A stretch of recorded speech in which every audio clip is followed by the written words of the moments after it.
अश्विनी झाली का तयारी? Yes, after long time we are going to movie date. राया कुठं चाललो आपण? Movie बघायला. कुठं?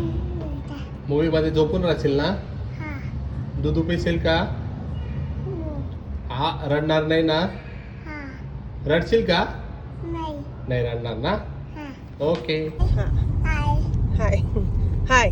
तर गाईज आता वाजले 10:15 रात्रीचे आणि आम्ही निघालोय मूवी डेटला.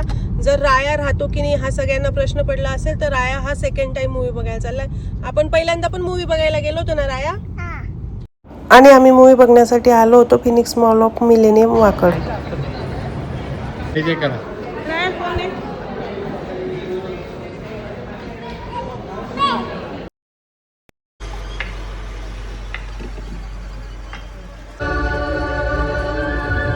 कोण आलं?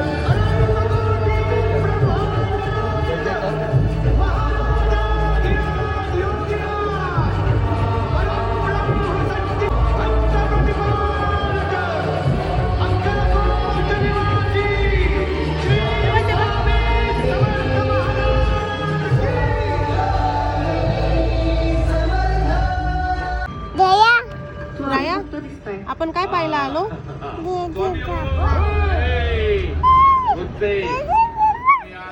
काय पाहायला आलो राया आपण? जय जय बाप्पा. इंटरवल पर्यंत आलोय आम्ही, पण आमचा राया का अजून झोपलेला नाहीये. राया, हे राया, राया इकडे बघ बाळा. तुला पिक्चर आवडला का? कसा आहे? अशा प्रकारे आमचा मूवी डेट संपली आहे. राया झोपलेला आहे. चांगला मूवी.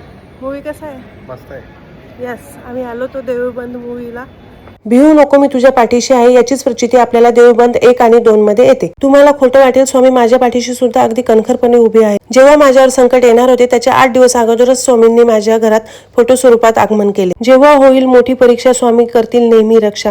गेल्या 2.5 ते 3 वर्षात माझ्यावर सुद्धा खूप मोठी संकट आले आणि मी खरंच खूप हादरून गेली होती. पण तरीही मी माझं दुःख कधी कोणाला सांगत बसले नाही, कारण की माझ्या नशिबाचं मलाच भोगावं लागणार होतं. पण या सगळ्यांमधून मला स्वामींनी बाहेर काढलं. फक्त बाहेरच नाही काढलं तर अगदी कणखरही बनवलं. आणि मला त्यातून इतकंच शिकायला भेटलं की प्रत्येकाला उत्तर शब्दाने नाही तर वेळेने द्यायचं असतं. इतक्या दिवसांनी ही गोष्ट सांगायचं तात्पर्य इतकंच की स्वामींची कृपा माझ्या आयुष्यात कशी आहे ते. तुमच्या आयुष्यात स्वामींची कृपा नक्की असेलच तर मला कमेंट करून सांगा स्वामी तुमच्या आयुष्यात कसे आले, तुमच्या घरी कसे आले आणि तुमच्यावर स्वामींची कशी कृपा झाली ते.